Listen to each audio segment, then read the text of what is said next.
اعوذ باللہ من الشیطان الرجیم بسم اللہ الرحمن الرحیم۔ یہ بات میں عرض کر چکا ہوں کہ سورہ حج کے بعض مضامین بہت مشابہ ہیں سورہ بقرہ سے۔ اس سورہ مبارکہ کے بارے میں بعض حضرات کی رائے یہ ہے کہ یہ مدنی ہے، لیکن صحیح بات یہی ہے کہ یہ مکی صورت ہے۔ البتہ اس میں کچھ آیات ایسی ہیں کہ جو مدنی بھی ان کو قرار دیا جا سکتا ہے، اور ایک روایت جو حضرت عبداللہ ابن عباس رضی اللہ تعالی عنہما کی مجھے مل گئی ہے وہ یہ ہے کہ وہ اثناء سفر ہجرت میں نازل ہوئی، اور اس وقت ہمیں اب انہی آیات کا مطالعہ کرنا ہے۔ یہ آیات یوں سمجھیے کہ نبی اکرم صلی اللہ علیہ وسلم کی وہ جد و جہد اور آپ کی دعوت اور تحریک جو ہے اس میں ایک بڑے ٹرننگ پوائنٹ کو ریپرزینٹ کر رہی ہے۔ یہ ایک بڑا فیصلہ کن موڑ ہے آپ کی جد و جہد میں۔ یہ مشابہت ذہن میں رکھیے کہ سورہ بقرہ میں بھی جہاں 23ویں رکوع میں تقریباً وسط ہے سورہ بقرہ کا، جس طرح یہ وسط ہے سورہ حج کا، وہاں بھی 23ویں رکوع میں رمضان مبارک اور روزے کی حکمتیں اور اس کے احکام کا بیان ہوا۔ 24ویں رکوع سے قتال فی سبیل اللہ اور اس کے ساتھ ہی حج کے دو جو رکوع ہیں مناسک حج پر مشتمل ہے۔ یہاں پر بھی آپ دیکھیے کہ مناسک حج پر 2 رکوع مشتمل تھے، اور اس کے فوراً بعد قتال کی بات ہو رہی ہے۔ بڑا گہرا ربط ہے ان دونوں کے اندر، اس لیے کہ قتال فی سبیل اللہ کا جو سب سے پہلا ہدف تھا وہ یہی تھا کہ توحید کا مرکز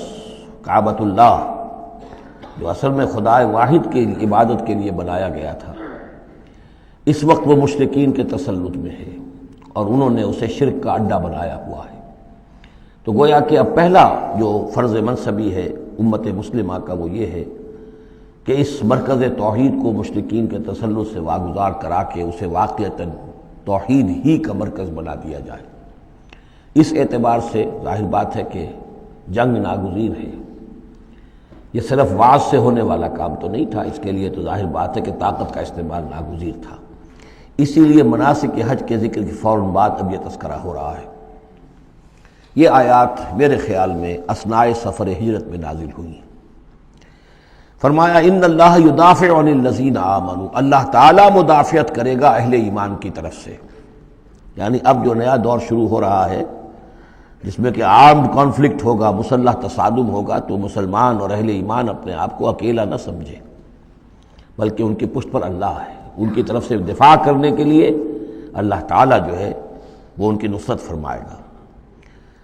ان اللہ یدافع عن الذین آمنوا ان اللہ لا یحب کل خوان کفور، اللہ تعالیٰ کو بالکل پسند نہیں ہے یہ لوگ جو بہت خیانت کرنے والے ہیں اور ناشکرے ہیں۔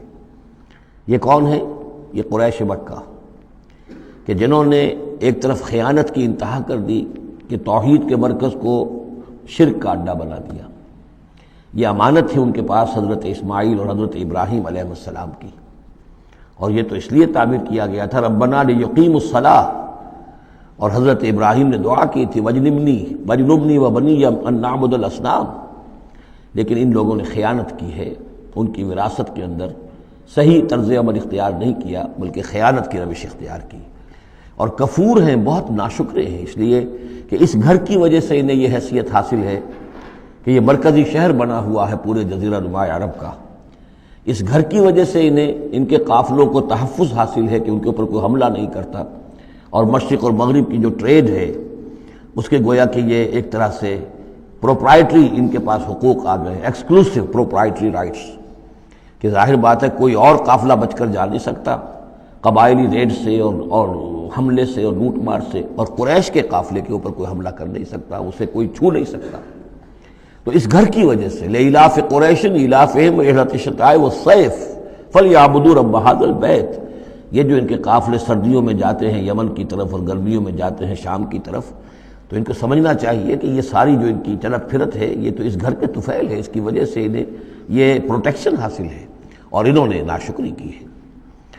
تو اذن للذین یقاتلون بانہم ظلموا، اب اجازت دی جا رہی ہے ان لوگوں کو جن پر کہ جنگ ٹھوس دی گئی ہے، یعنی جو صورتحال پیدا کر دی گئی ہے کہ انہیں گھروں سے نکال دیا گیا، ہجرت پر مجبور کر دیا گیا، انہیں ستایا گیا، سال ہر سال سے ان پر پرسیکیوشن ہو رہی ہے، ٹارچر کیا جا رہا ہے۔ ابھی تک تو اللہ تعالیٰ نے ان کو ہاتھ روکے رکھنے کا حکم دیا ہوا تھا، کفو ایدیکم، چاہے وہ براہ راست وحی جلی کی شکل میں قرآن میں آیت نہیں آئی تھی، لیکن حضور کے ذریعے سے اللہ تعالیٰ کا یہ حکم لوگوں تک پہنچ چکا تھا، لیکن اب ان کے ہاتھ کھولے جا رہے ہیں۔ اذن للذین یقاتلون بانہم ظلموا، اب جو ان پر ظلم کیا گیا ہے اس کے سبب سے ان کو اجازت دی جا رہی ہے کہ اب وہ اینٹ کا جواب پتھر سے دے سکتے ہیں۔ وَإِنَّ اللَّهَ عَلَىٰ نَصْرِهِمْ لَقَدِيرٌ، اور دوبارہ پھر تاکید کے ساتھ کہہ دیا کہ ان کو اپنے آپ کو اکیلے نہ سمجھیں، یقیناً اللہ تعالیٰ ان کی نصرت پر قادر ہے، ان کی مدد فرمائے گا۔ الذین اخرجوا من دیارہم، وہ لوگ کہ جو اپنے گھروں سے نکال دیے گئے، یہ سب کون تھے؟ مہاجرین جو تھے، یہ مکے سے جو نکلنے پر مجبور کر دیے گئے، اہل و عیال کو چھوڑ کر نکلنے پر مجبور ہوئے۔ الذین اخرجوا من دیارہم بغیر حق، جو نکال دیے گئے اپنے گھروں سے، اپنے علاقوں سے نا حق، الا ان یقولوا ربنا اللہ،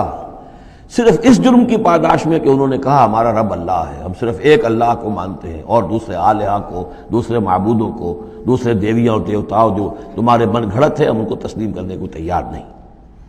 ولولا دفع اللہ الناس بعضهم ببعض، اور اگر اللہ تعالی بعض لوگوں کو بعض کے ذریعے سے دور نہ کرتا رہتا، یعنی زمین میں یہ مضمون آ چکا ہے، سورہ بقرہ کی آیت نمبر 251 میں بھی یہی مضمون آیا تھا، جب طالوت اور جالوت کی جنگ ہوئی تھی، اس کے بعد یہ بات آئی تھی کہ اللہ تعالیٰ وقتاً فوقتاً زمین کی صفائی کرتا رہتا ہے، کہ جو بڑے فاسد قسم کے لوگ ہوتے ہیں اور مفسد قسم کے لوگ ہوتے ہیں، فاسد کلچر ہوتا ہے، فاسد ثقافت ہو جاتی ہے، تو پھر کوئی نہ کوئی ایسی شکل ہوتی ہے کہ اللہ تعالیٰ ان کو ختم کر کے، ان کا استیصال کر کے، ان لوگوں کو کچھ لوگوں کے ذریعے سے دنیا سے نیست و نابود کر دیتا ہے۔ اگر ایسا نہ ہوتا رہتا، وہاں یہ الفاظ آئے تھے، اگر ایسا نہ ہوتا رہتا تو لفسدت الارض، زمین میں تو فساد ہی فساد ہوتا۔ پھر یہاں فرمایا وَلَوْلَا دَفْعُ اللَّهِ النَّاسَ بَعْضَهُم بِبَعْضٍ لَهُدِّمَتْ صَوَامِعُ وَبِيَعٌ وَصَلَوَاتٌ وَمَسَاجِدُ يُذْكَرُ فِيهَا اسْمُ اللَّهِ كَثِيرًا، تو ڈھا دیے جاتے سارے خانقاہیں اور تکیے اور سارے گرجے اور کنیسے اور ساری سینیگوگز۔ صلوتا یہ عربی زبان کا لفظ ہے، صلاۃ ہی سے ہے، یہ عربی اور جیسا کہ میں نے عرض کیا ہے بارہا، عبرانی اور عربی زبان جو ہے یہ عبرانی زبان کا لفظ ہے صلوتا، اور عربی اور عبرانی جو ہیں یا تو سگی بہنیں ہیں، کسی ایک ہی زبان کی یہ دونوں نکلی ہوئی شاخیں ہیں، اور یا یہ کہ عبرانی ماں ہے اور عربی اس کی بیٹی ہے، یہ ان کے درمیان رشتہ ہے۔ صلاۃ کا لفظ جو عربی میں آیا ہے اور قرآن مجید میں صلوتا، یہ وہاں پر بھی موجود تھا۔ ہمارے ہاں سلام ہے، ان کا شلام ہے، وہ فرق اتنا ہی ہے، وہ شین کے ساتھ اور وہ بڑا اس کو گول کر کے شلام کہتے ہیں، باقی ہمارے یہاں سلام ہے، فرق اور خاص نہیں ہے۔ ان کا جو یوم کپور ہے وہ یوم کفارہ ہے، یوم یوں کا تو یوں یوم کی طرح ہے، کپور پے اور فے، جیسا کہ میں نے آپ کو بتایا تھا ذوالکفل میں پے فے کی جگہ ہو جاتی ہے، تو یوم کپور ہے ان کے ہاں، یوم کفارہ۔ تو یہ تقریباً تمام جو اصطلاحات ہیں وہ بہت ایک دوسرے کے قریب ہیں۔ تو اگر ایسا نہ ہوتا کہ اللہ تعالیٰ کچھ لوگوں کو کچھ لوگوں کے ذریعے سے اس دنیا سے نیست و نابود کرتا رہتا، تو پھر تو یہ کہ کوئی عبادت گاہیں دنیا میں قائم ہی نہ رہتی۔ ظاہر بات ہے اپنے اپنے وقت میں یہ تمام عبادت گاہیں خدائے واحد کی عبادت کے لیے بنائی گئی تھی، ومساجد، اور مسجدیں یذکر فیہا اسم اللہ کثیرا، جن میں کہ اللہ تعالیٰ کا نام کثرت سے لیا جائے۔ وَلَيَنصُرَنَّ اللَّهُ مَن يَنصُرُهُ، یہ بہت اہم ہے، یہ آیت کا ٹکڑا، اور یہ ہر شخص کو یاد کر لینا چاہیے۔ لازماً اللہ مدد کرے گا ان کی جو اس کی مدد کرتے ہیں، اس میں زیادہ زور ہے وَلَيَنصُرَنَّ اللَّهُ، عربی زبان میں اس سے زیادہ تاکید کا اسلوب نہیں ہے۔ فعل مضارع سے پہلے لام زبر کے ساتھ، لام مفتوح، اور آخر میں نون مشدد تشدید کے ساتھ۔ افعلو، یہ میں کروں گا، لافعلن، میں لازماً کروں گا، یہ جو انداز ہے اس میں کوئی شک نہیں۔ وَلَيَنصُرَنَّ اللَّهُ مَن يَنصُرُهُ، لیکن دوسری بات یہ آئی کہ ظاہر بات ہے کہ یک طرفہ معاملہ نہیں ہے، تم اللہ کی مدد کرو گے تو اللہ تمہاری مدد کرے گا۔ تم اللہ کے باغیوں کے ساتھ دوستیوں کی پیلیں بڑھاؤ، اللہ کے دشمنوں کے ساتھ تمہاری جو ہے وفاداریاں ہوں، اور تم چاہو کہ اللہ تمہاری مدد کرے، یہ تو انہونی بات ہے۔ جیسے سورہ بقرہ میں ہم نے دیکھا تھا فَاذْكُرُونِی أَذْكُرْكُم، تم مجھے یاد رکھو میں تمہیں یاد رکھوں گا۔ اسی طرح وَلَيَنصُرَنَّ اللَّهُ مَن يَنصُرُهُ، لازماً اللہ مدد کرے گا ان کی۔ اسی سورہ مبارکہ میں ہم دیکھ چکے ہیں کہ اس کا یقین ہونا چاہیے بندہ مومن کو، اور یہ یقین اس کا بہت بڑا سہارا بنتا ہے، اس کے صبر کا اور ثبات کا اور استقامت کا۔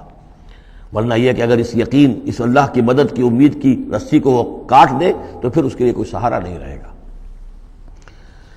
ان اللہ لقوی عزیز، اور پھر یہ کہ اللہ جو مدد کا وعدہ کر رہا ہے تو اللہ کوئی کمزور تو نہیں ہے، قوی ہے، زبردست ہے، توانا ہے، عزیز ہے، زبردست ہے۔ صدق اللہ العظیم۔